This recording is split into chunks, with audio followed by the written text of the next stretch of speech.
अब straight line और hyperbola के बाद स्टार्ट करते हैं सम इम्पोर्टेंट गैसेस लॉ।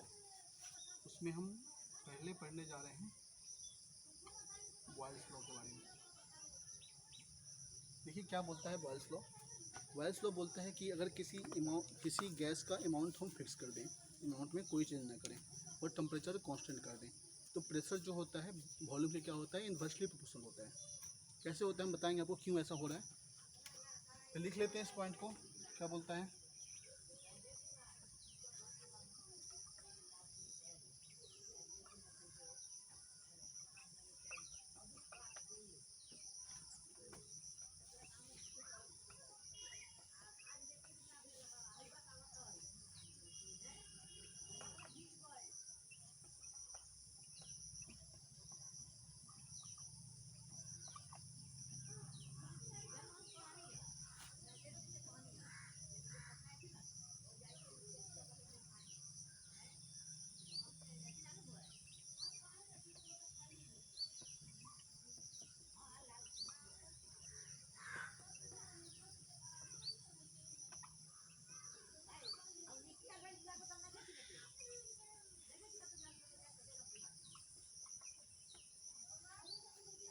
देखिए कैसे ऐसे हो रहा है उसको मैं आपको समझा रहा हूँ। मैंने आपको बताया था कि एक इक्वेशन होता है जिसको बोलते हैं आइडियल गैस इक्वेशन। ये कहाँ से आया मैं आपको थोड़ी देर बाद बताऊँगा। अभी हम देख रहे हैं कि इस पर आइडियल गैस इक्वेशन अप्लाई कर रहे हैं। देखो क्या होता है आइडियल गैस इक्वेशन, मैंने बताया शुरू में, बेसिक में बताया था। PV इक्वल टू क्या होता है, ANRT। अब बताइए हमें क्या बोला है, टेम्परेचर कांस्टेंट कर दो। कांस्टेंट कर दिया। R तो अपने आप में कांस्टेंट होता है और नंबर ऑफ मोल फिक्स कर दो। फिक्स कर दो मतलब अमाउंट भी क्या कर दो, फिक्स कर दो। तो ये पूरा होल टर्म जो है, ये होल टर्म क्या बन गया, कांस्टेंट बन गया। तो बताओ PV इक्वल टू क्या बन जाएगा, कांस्टेंट। बस आपको कुछ नहीं करना, आपको बॉयल्स लॉ के दिमाग में सेट करना है कि इसमें क्या होता है, अमाउंट फिक्स होती है और टेम्परेचर क्या होता है अपना कांस्टेंट रहता है। अमाउंट फिक्स, टेम्परेचर कांस्टेंट, बाकी अपने आप ड्राइव कर लोगे ये इक्वेशन को याद करके। तो बताओ क्या होगा यहाँ पे, PV इक्वल टू कांस्टेंट आ गया, मतलब P को यहाँ पर करोगे तो P इक्वल टू क्या होगा, K/V। अब बताइए यहाँ पे वॉल्यूम बढ़ाएंगे, वॉल्यूम डोमिनेटर में है तो प्रेशर क्या होगा, कम हो जाएगा। वॉल्यूम कम करेंगे, कहाँ है, डोमिनेटर में, तो प्रेशर क्या हो जाएगा, ज़्यादा हो जाएगा। मतलब प्रेशर जो है इनवर्सली प्रोपोर्शनल किसके है, वॉल्यूम से। यही होता है बॉयल्स लॉ।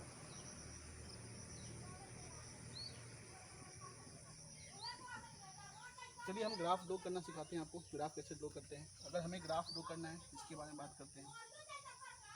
अगर PV इक्वल टू कांस्टेंट, पता ये ग्राफ किस टाइप का है, आपको नहीं लग रहा है कि ये ग्राफ जो है x into y equal to constant है। मतलब कैसी ग्राफ आएगी इसकी, हाइपरबोला ग्राफ आएगी। मैंने आपको बताया था x into y equal to constant क्या होता है, हाइपरबोला होता है। यहाँ पे प्रेशर और यहाँ पे वॉल्यूम,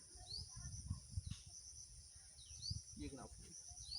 चलिए एक बार और देखिए, अगर मान लो ये प्रेशर है और ये वॉल्यूम है। एक बार ग्राफ ये दिया गया है आपका T1 टेम्परेचर पे, दूसरी बार ये दिया गया है T2 पे, और एक बार ये दिया गया है T3 पे। ठीक है, अब हम अपन बात करते हैं कौन बड़ा कौन छोटा होगा।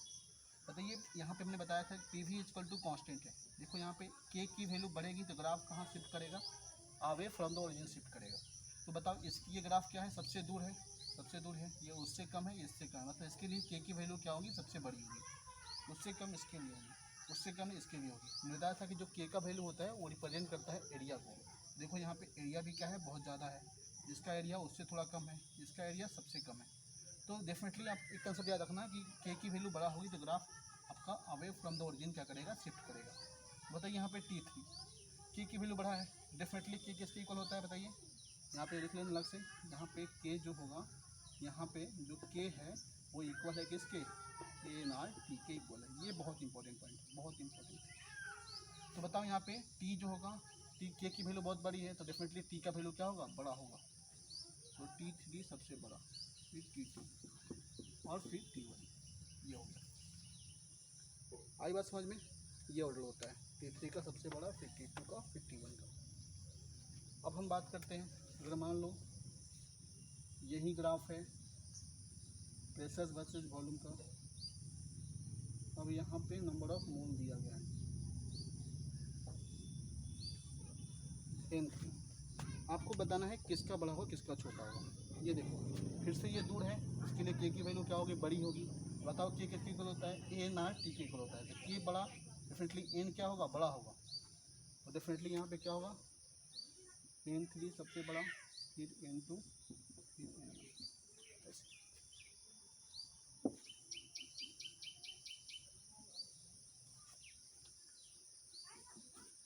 अब देखो हमको ग्राफ शो करनी है प्रेशर वर्सेज 1/v का, उसकी ग्राफ शो करनी है। चलिए करते हैं। बताइए क्या था, P V equal to constant, तो P इक्वल टू क्या हो जाएगा, के भी, इसको अपन क्या लिख सकते हैं, के 1/v लिख सकते हैं। चलिए तो P इक्वल टू क्या हो गया, के 1/v। अब बताइए किस टाइप का ग्राफ है, y equal to mx plus C type का, क्योंकि यहाँ पे अगर कुछ नहीं है, सी की जगह पे कुछ नहीं है, तो यहाँ पे क्या होगा, यहाँ पे जीरो मान सकते हो आप। अगर कुछ नहीं दिया तो क्या मान सकते हो, जीरो मान सकते हो। बताओ इंटरसेप्ट क्या है, जीरो। ग्राफ कहाँ से पास करेगा, ओरिजिन से पास करेगा। एम की जगह पे क्या है, के, तो जो स्लोप होगा वो के इक्वल होगा। देखते हैं ग्राफ कैसे होगा।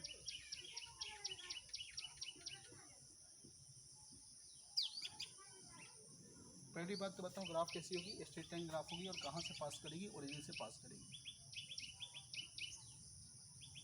ये ग्राफ होगी। अब यहाँ पे जो ये एम होगा, यहाँ पे जो थीटा बनता है थीटा, इसमें टेन थीटा का वैल्यू जो होगा वो एम के इक्वल होगा, और यहाँ पे एम किसके इक्वल है, के इक्वल।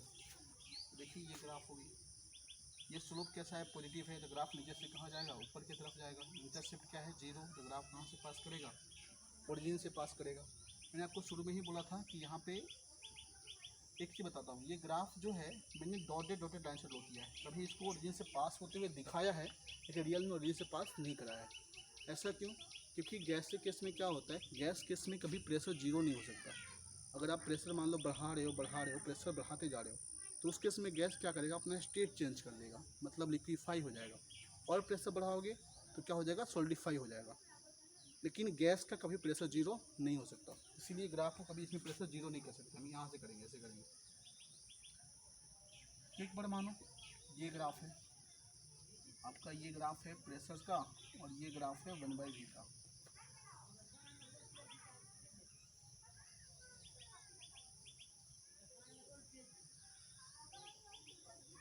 चलो एक बार मान लो कि ये जो है आपका T1 पे है, और ये जो है T2 पे है, और ये है T3 पे। आपको बताना है T1 T2 T3 में कौन बड़ा कौन छोटा होगा।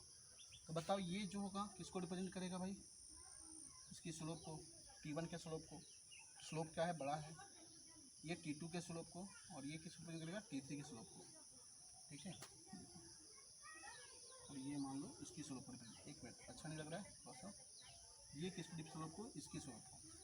अब मुझे बताइए यहाँ पे स्लोप किसका बड़ा है, सबसे बड़ा T1 का। स्लोप किसको रिप्रेजेंट कर रहा है, के को। तो के किसके इक्वल होता है, ए ना टी के इक्वल होता है। डेफिनेटली टी बड़ा होगा तभी के बड़ा होगा, तभी इसका स्लोप बड़ा होगा। डेफिनेटली T1 क्या होगा, सबसे बड़ा होगा। उसके बाद क्या होगा, T2, उसके बाद क्या होगा, T3। ये क्वेश्चन हो गया। अगर मैं बोलूँ, एक बार ग्राफ ड्रॉ कर रहे हैं हम लोग, यहाँ पे प्रेशर, और यहाँ पे होता है 1/v।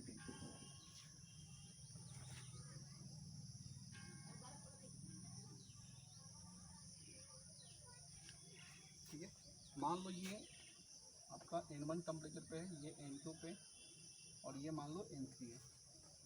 बताओ फिर से बताना N1 N3 में कौन बड़ा होगा। ये देखो स्लोप क्या है, N1 का स्लोप सबसे बड़ा है, तो स्लोप बड़ा है मतलब के बड़ा होगा, क्योंकि यहाँ पे क्या बताया आपका, स्लोप किसके इक्वल है, के इक्वल है। जिसका स्लोप बड़ा होगा उसके लिए के की वैल्यू क्या होगी, बड़ी होगी। के किसकी होता है, एन आर टी के इक्वल होता है। डेफिनेटली यहाँ पे एन क्या होगा, इनका एन क्या होगा, बड़ा, फिर N2, और फिर N3, ये ऑर्डर होगा। देख लीजिए।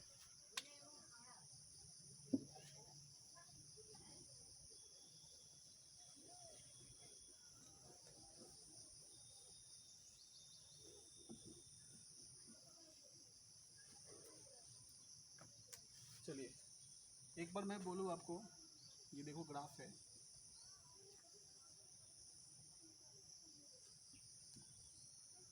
आपको मैं बोलूँ कि ग्राफ ड्रॉ करना है पीवी वर्सेज प्रेशर का। यहाँ पे क्या लोगे आप, पीवी लोगे, और यहाँ पे क्या लोगे आप, प्रेशर लोगे।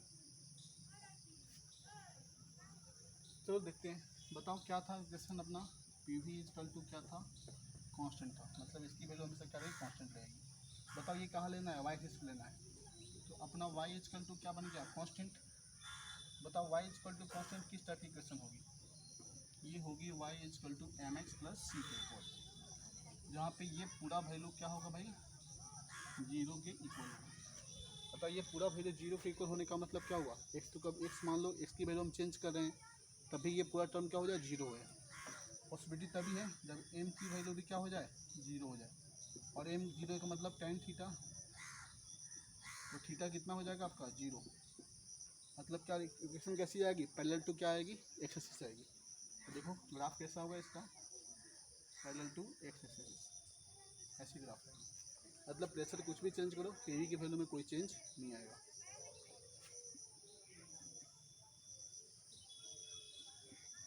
ये पीवी है और ये वी है। फिर से ग्राफ कैसी आएगी आपकी, स्ट्रेट लाइन ग्राफ आएगी, क्योंकि आपका यहाँ पे देखो पीवी वर्सेस वी है, मतलब वी को हम चेंज कर रहे हैं, लेकिन पीवी की वैल्यू हमेशा क्या रहेगी, कांस्टेंट ही रहेगी, जिसकी ग्राफ भी यहीं आएगी। अब एक बार देखो, यहाँ पे पीवी है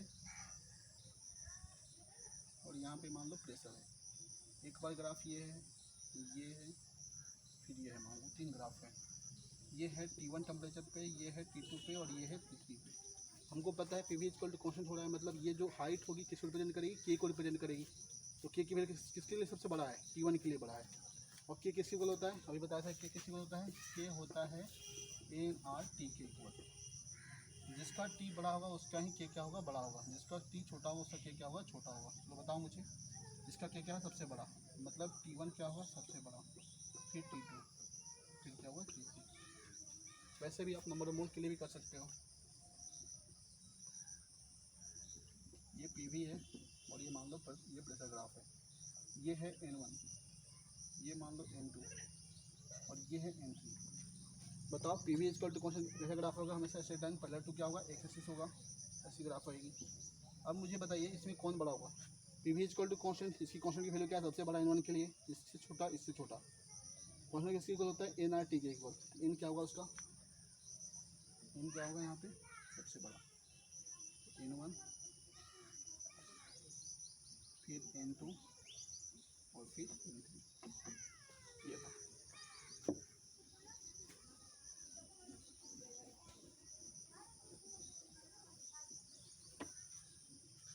चलिए क्वेश्चन करते हैं। क्वेश्चन ये है कि मान लो कि कोई गैस है जो 2 atm प्रेशर पे है, मतलब स्टार्टिंग प्रेशर कितना है, 2 atm है, और उसमें हमें प्रेशर इंक्रीमेंट करना है इस तरह से कि जो वॉल्यूम हो वो पहले का 1/4 हो जाए। चलिए क्वेश्चन लिख लेते हैं। क्वेश्चन क्या देखते हैं,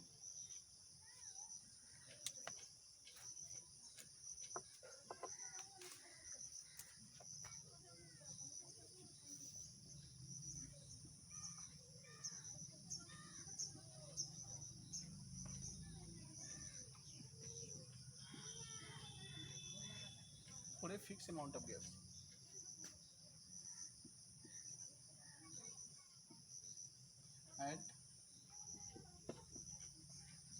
at constant temperature, if initial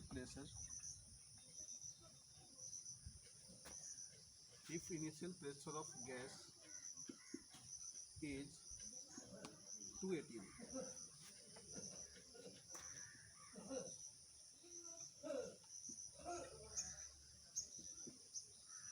what should be increase in pressure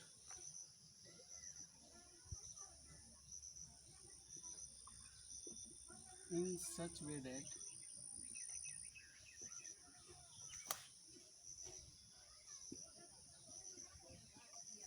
volume becomes 1/4 of initial volume. ये बताना है। हमसे क्वेश्चन पूछा है for a fix amount of gas. बताइए यहाँ पे नंबर ऑफ मोल क्या है, कांस्टेंट। टेम्परेचर भी क्या है, कांस्टेंट। दोनों कांस्टेंट है। तो अभी मैंने बताया आपको जो नंबर ऑफ मोल कांस्टेंट होता है, टेम्परेचर कांस्टेंट होता है, तो उसमें कौन सा लॉ लगता है, बॉयल्स लॉ आएगा। नंबर ऑफ मोल कांस्टेंट है, टेम्परेचर कांस्टेंट है, लगाते हैं बॉयल्स लॉ। क्या बोलता है बॉयल्स लॉ कि पीवी इक्वल टू क्या होता है, कांस्टेंट, ये बोलता है। अब देखिए इनिशियल जो प्रेशर दिया था स्टार्टिंग P1 जो दिया है वो दिया है 2 atm। देखिए 2 atm। हम अपने मन से मान लिए कि जो प्रेशर हमने इंक्रीमेंट किया वो x का इंक्रीमेंट किया, तो जो फाइनल प्रेशर होगा P2 वो होगा 2 + x। ठीक है। अब क्वेश्चन को समझते हुए बात करते हैं। बताइए क्या होगा, लगाते हैं बॉयल्स लॉ। बॉयल्स लॉ क्या होता है, पीवी इक्वल टू कांस्टेंट, मतलब P1 V1 इक्वल टू क्या हो जाएगा यहाँ पे P2 V2 हो जाएगा। P1 V1 equal to P2 V2। बताओ P1 कितना है, स्टार्टिंग में कितना है 2, V1 कितना है आपका V है, P2 तो हमें निकालना है, P2 कितना मान रहे हैं 2 + x माने हैं, तो यहाँ पे 2 + x पुट करो। और V2 कितना है V/4। ठीक है, निकालिए यहाँ पे, इसको सॉल्व कीजिए। V से V कैंसिल और x इक्वल टू निकालिए, क्या होगा x equal to 8 - 2 equal to कितना आ गया, x इक्वल टू 6 आ गया। मतलब 6 किस में आएगा भाई, एटीएम में आएगा। तो हमें 6 एटीएम का प्रेशर क्या करना पड़ेगा, इंक्रीज करना पड़ेगा, ताकि वॉल्यूम पहले का क्या हो जाए 1/4 हो जाए। ठीक है।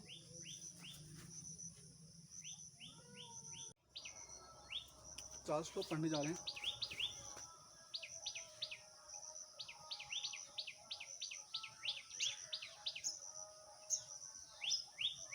देखिए क्या बोलता है चार्ल्स लॉ। चार्ल्स लॉ में हम क्या करते हैं, इसमें हम लोग प्रेशर कांस्टेंट करते हैं, प्रेशर और नंबर ऑफ मोल कांस्टेंट कर देते हैं। मतलब किसी फिक्स अमाउंट ऑफ गैस की बात कर रहे हैं, एट कांस्टेंट प्रेशर की बात कर रहे हैं। बताओ क्या बोलता है, देखते हैं क्या बोलता है। For a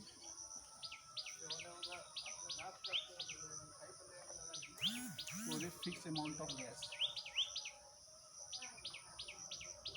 at constant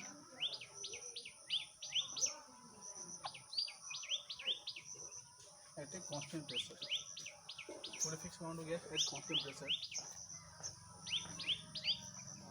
volume is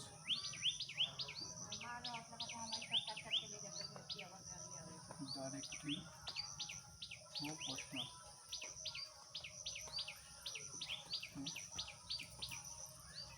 to temperature।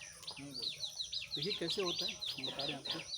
क्या था अपना इक्वेशन, आगे का सेक्शन, किसी भी गैस के लिए PV इक्वल टू क्या था, ANRT था। ये क्वेश्चन था। हमें क्या कांस्टेंट करना है, fix amount of gas, number of mole क्या हो जाएगा अपना कांस्टेंट, R तो अपना कांस्टेंट है। क्या क्वेश्चन करना है, प्रेशर क्वेश्चन करना है।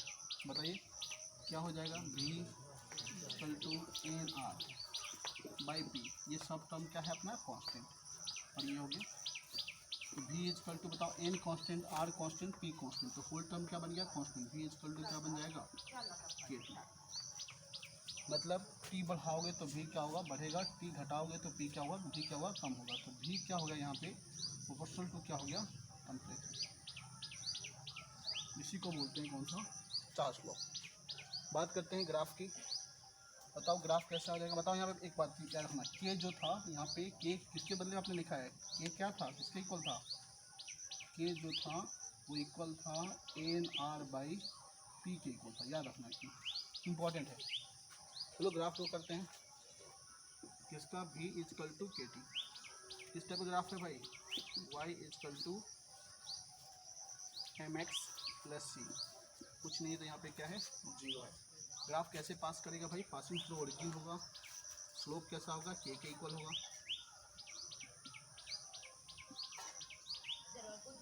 V और यहाँ पे क्या होगा टेम्परेचर। इसके क्या होगा, कैसी ग्राफ होगी, पासिंग थ्रू द ओरिजिन होगा, ये ग्राफ होगी। अब यहाँ पे जो एंगल होगा, ये एंगल अगर मान लो ये थीटा एंगल है, तो इसमें जो tan थीटा का वैल्यू होगा उसी को होता है स्लोप के इक्वल होता है। और यहाँ पे स्लोप किसकी इक्वल है, के की इक्वल है। और के किसकी इक्वल है बताइए, बताया था मैंने आपको, AR/P के इक्वल है। बताओ हम ग्राफ ड्रॉ करें एक बार। यहाँ V है और यहाँ पे T है। एक मान लो ये ग्राफ है, दूसरा ये ग्राफ है,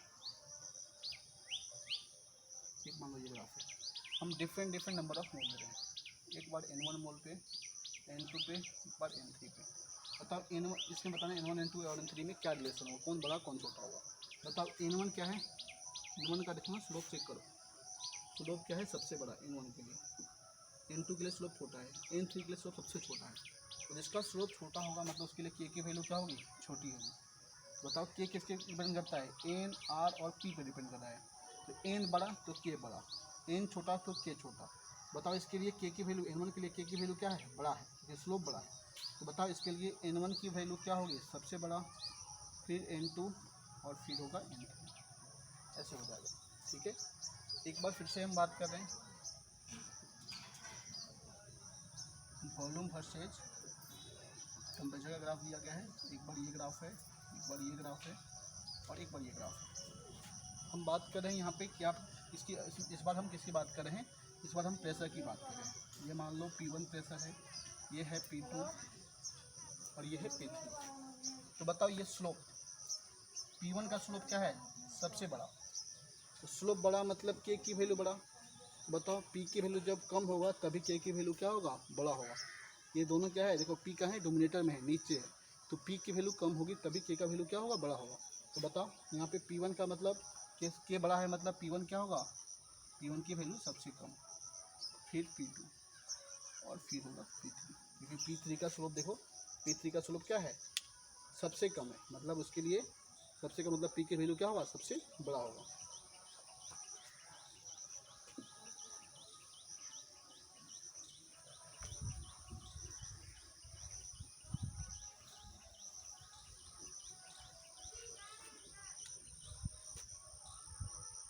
अब बताइए क्या था, हम बोले कि V/T वर्सेज V की ग्राफ बनाइए। देखिए मैं ग्राफ बनाते बनाते आपको ग्राफ बनाना सिखा दे रहा हूँ, इनडायरेक्टली आपको ग्राफ बनाने आना चाहिए, रटने की जरूरत नहीं है, सब कुछ आपको पता होना चाहिए। मैंने पहले आपको स्ट्रेट लाइन इक्वेशन पढ़ाया, हाइपरबोला पढ़ाया, इसलिए मैं पढ़ाया। बताइए कैसा होगा, क्वेश्चन क्या था, V=KT था, यहाँ पे लेके आओ तो V/T क्या बन गया, कांस्टेंट। बताइए कहाँ लेना है, y पे, तो y क्या है, कांस्टेंट। आप समझ चुके हैं कैसे ग्राफ आएगा, पैरेलल टू एक्स एक्सिस आएगा, x की वैल्यू में कोई चेंज करो, y की वैल्यू में कोई चेंज नहीं होना चाहिए, तब कैसे ग्राफ आएगा।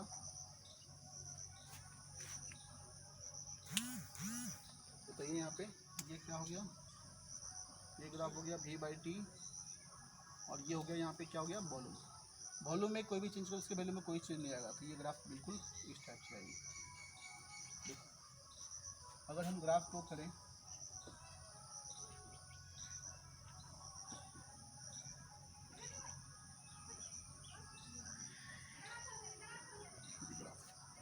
मान लो ये जो है आपका N1 पे, ये है N2 पे और ये है N3 पे। तो बताओ K की वैल्यू बड़ा किसके लिए है, N3 के लिए, और K किसके इक्वल था, ये बताया था मैंने, NR/P के इक्वल था। तो जिसका N बड़ा होगा, K किसके इक्वल था भाई, NR/P के इक्वल था। जिसका N बड़ा होगा उसका K की वैल्यू क्या होगा, बड़ा होगा। K की वैल्यू इसकी क्या है, बहुत बड़ा है, इससे छोटा है, फिर इसका उससे छोटा है। तो बताओ N3 क्या होगा, सबसे बड़ा, फिर N2 और फिर होगा N1। ऐसे अगर मैं ग्राफ ड्रॉ करूँ,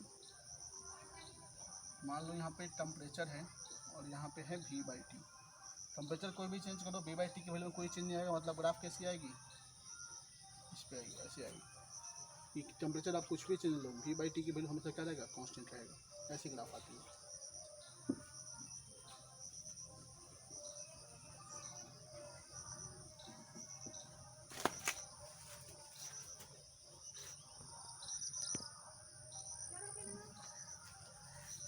चलिए क्वेश्चन करते हैं इसके ऊपर, ठीक है। मान लो कि एक वेसल है, ठीक है ना, एक वेसल है, उसमें क्या है कि आपका वॉल्यूम मान लो हमने डबल, मतलब क्या बोलते हैं, वॉल्यूम उसका मान लो 2 लीटर है। स्टार्टिंग मान लें वॉल्यूम कितना है, क्वेश्चन कर रहे हैं हम लोग। वॉल्यूम मतलब V1 स्टार्टिंग जो है आपका कितना है, मान लो 2 लीटर है, ठीक है।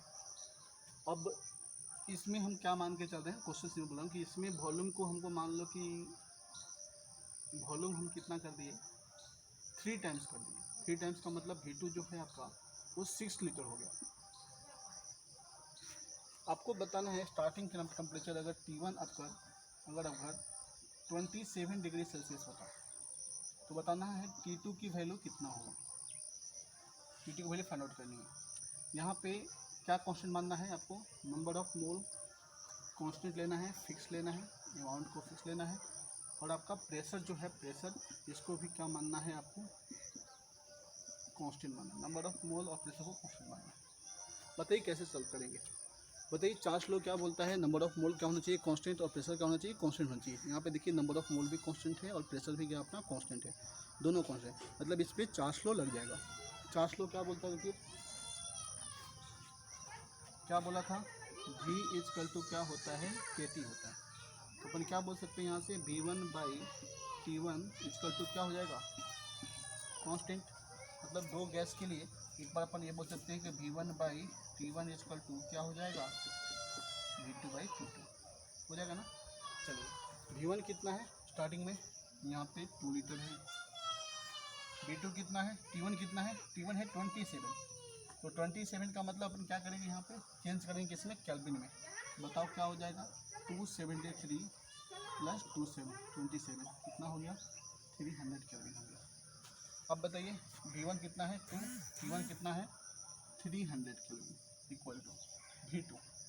बताओ V2 कितना है, V2 दिया है आपका 6 लीटर, यहाँ पे 6 पुट कर दो। अब T2 निकालो यहाँ से, बताओ T2 की वैल्यू कितनी आ जाएगी,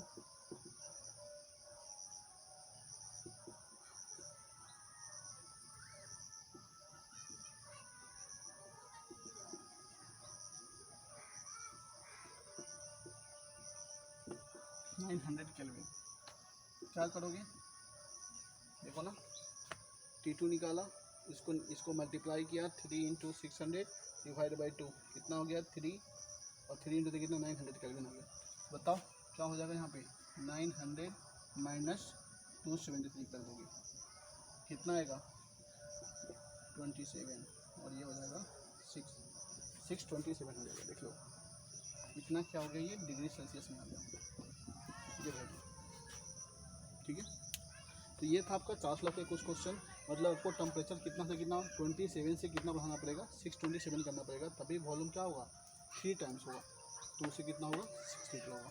अच्छा ऐसा क्यों हो रहा है बताइए, क्योंकि हम टेम्परेचर बढ़ा रहे हैं तो गैस की जो काइनेटिक एनर्जी होगी वो क्या हो जाएगी, बढ़ जाएगी। पार्टिकल अब फास्ट मूव करेगा, फास्ट मूव करेगा मतलब पार्टिकल अब दूर दूर जाना चाहेगा, कि उसको फास्ट मूव करना है, तो वहाँ पे आपस में क्या बोलते हैं, उनकी कोलिजन बढ़ानी है। मतलब कि जैसे पार्टिकल दूर जाएगा, चाहे कोशिश करेगा एक्सपेंड होने की कोशिश करेगा, और डेफिनेटली उसकी वॉल्यूम क्या हो जाएगी, बढ़ जाएगी। ये रीज़न था यहाँ पे, ठीक है।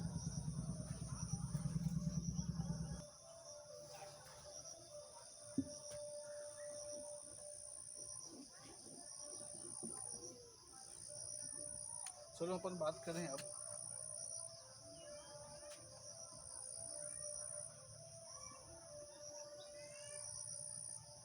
एवोगाड्रो लॉ की बात करें। एवोगाड्रो लॉ क्या बोलता है कि आपको उस केस में, एवोगाड्रो लॉ का मीनिंग ये होता है कि आपको प्रेशर क्या करना है, कांस्टेंट करना है, टेम्परेचर क्या करना है, कांस्टेंट। मतलब प्रेशर कांस्टेंट, टेम्परेचर कांस्टेंट। तो उस केस में जो आपका वॉल्यूम होगा वो प्रोपोर्शनल किसके होगा, नंबर ऑफ मोल के। मतलब नंबर ऑफ मोल बढ़ाओगे मतलब अमाउंट बढ़ाओगे तो वॉल्यूम बढ़ेगी, नंबर ऑफ मोल कम करोगे मतलब वॉल्यूम क्या होगी, कम होगी। देखते हैं कैसे होता है।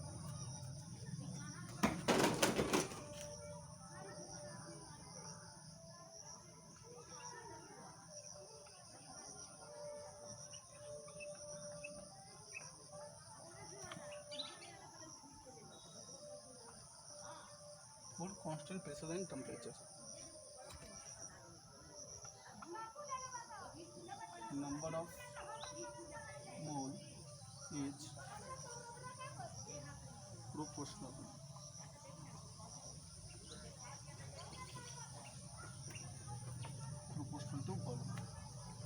मतलब देखो कैसे हो रहा है।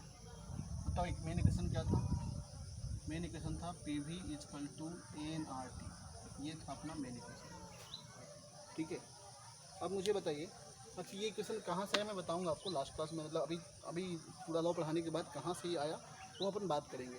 लेकिन अगर ये आप पहले समझ जाते हो ना तो आपको सारे इक्वेशन को ड्राइव करना क्या होता है, आसान हो जाता है, सब कुछ समझ में अच्छे से आता है। इसलिए मैं पहले बता दिया। अब बताइए क्या क्वेश्चन करना है? प्रेशर कांस्टेंट, क्या क्वेश्चन करना है? Temperature constant. आर तो बेचारा पहले से ही कांस्टेंट है, तो बताओ क्या आ जाएगा आपका? V = यहाँ पे R है, T है, P है, और इधर क्या हो गया? N हो गया। तो बताओ R भी कांस्टेंट, T भी कांस्टेंट, P भी कांस्टेंट। V = क्या हो जाएगा कि N हो जाएगा। मतलब N बढ़ाओगे तो V क्या होगा? बढ़ेगा। N घटाओगे तो V क्या होगा? कम होगा। मतलब V जो होगा प्रोपोर्शनल टू क्या हो जाएगा? N। यही होता है कौन सा लॉ? Avogadro law. अब बताइए यहाँ पे K जो था, ये K किसके इक्वल था? याद रखना, इंपॉर्टेंट चीज़ है, RT/P के इक्वल था। अब N बढ़ाएंगे तो क्या होगा? V बढ़ेगा। N कम करेंगे तो V क्या होगा? कम होगा। देखो कैसे होता है, हमने बात किया था एट STP और NTP, ऐसा टर्म आपने पढ़ा हुआ किसमें? मोल कंसेप्ट में। तो बताओ STP पे NTP क्या बोलता है कि STP पे प्रेशर कितना होता है? 1 atm कांस्टेंट रहता है हमेशा। और आपका उस केस में टेम्परेचर कितना होता है? टेम्परेचर होता है 0 डिग्री सेल्सियस या 273 केल्विन। तो उस केस में हमने पढ़ा था कि 1 मोल का जो वॉल्यूम था, जिसको अपन मोलर वॉल्यूम बोलते हैं, 1 मोल का जो वॉल्यूम था वो किसके इक्वल था? 22.4 लीटर के। तो याद रखना। तो ये जो देखो ये वैल्यू क्या हुई? कांस्टेंट होगी। तो हम बोल रहे हैं 2 मोल के लिए कितना होगा, तो क्या करोगे? 2 से मल्टीप्लाई। 3 मोल के लिए कितना होगा? तो 3 से मल्टीप्लाई। तो बताओ ये जैसे जैसे हम मोल बढ़ा रहे हैं तो इसका वॉल्यूम भी क्या हो जा रहा है? बढ़ जा रहा है। जैसे जैसे मोल कम, मतलब मैं बोलूँ हाफ मोल के लिए तो कितना हो जाएगा? 11.2 हो जाएगा, कम हो गया। तो नंबर ऑफ मोल कम करेंगे तो वॉल्यूम क्या होगा? कम। नंबर ऑफ मोल बढ़ाएंगे तो वॉल्यूम क्या होगा? बढ़ जाएगा। उसी तरह हमने बात किया था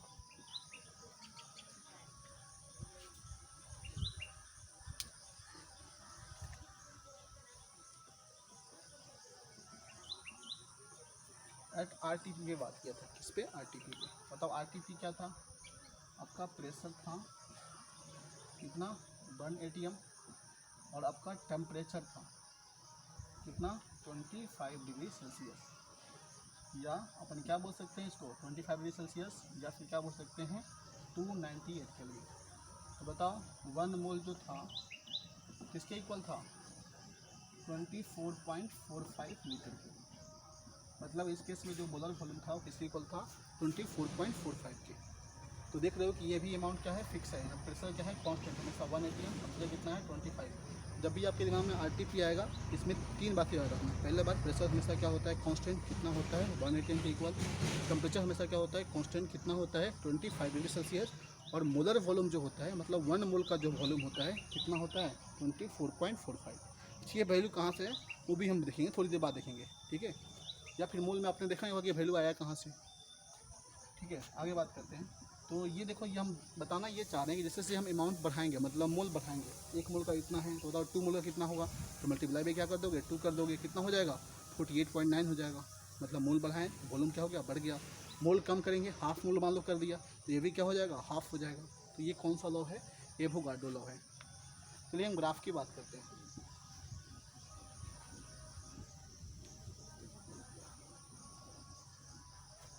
ग्राफ क्या था?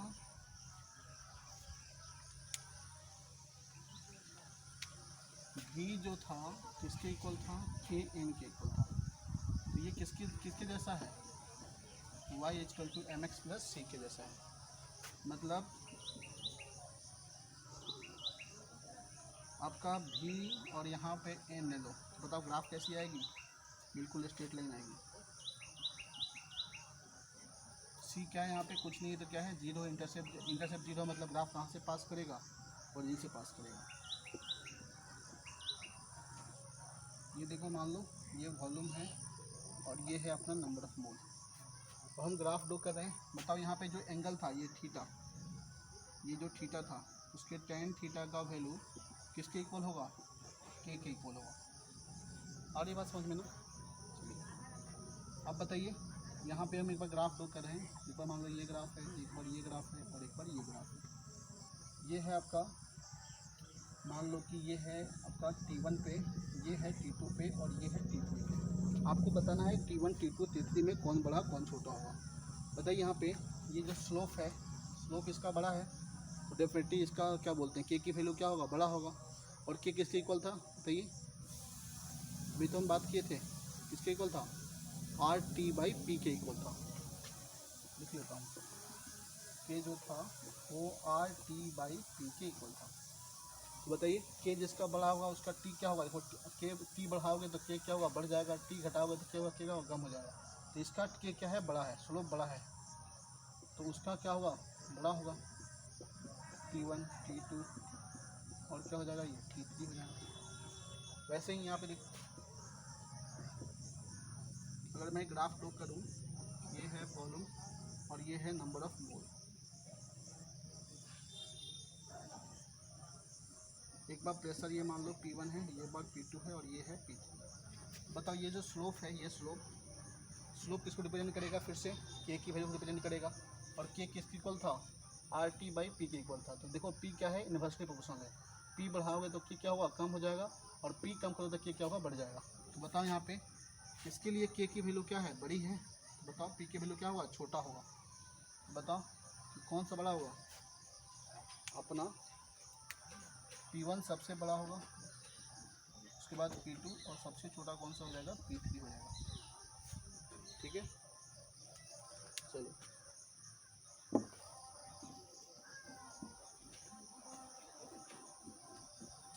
अपन नेक्स्ट बात करते हैं इसके आगे। अगर मैं बात करूँ, देखो अपना इक्वेशन क्या आया था, V=KN आया था। ठीक है, अब यहाँ से अपन क्या निकाल सकते हैं कि V/N क्या होगा, कांस्टेंट।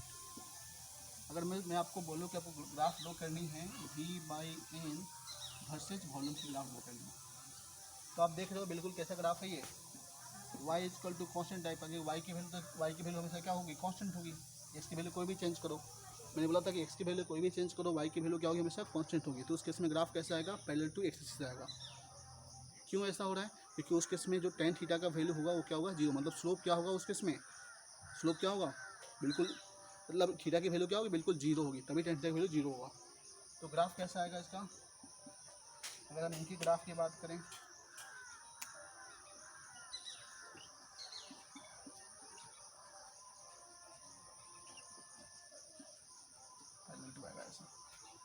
इस टाइप का ग्राफ आता है। ठीक है, कोई दिक्कत ग्राफ नहीं है ना, बाकी सब ग्राफ बिल्कुल सिमिलर होगा पहले की तरह जैसे मैंने ड्रॉ किया था आपको, टायर।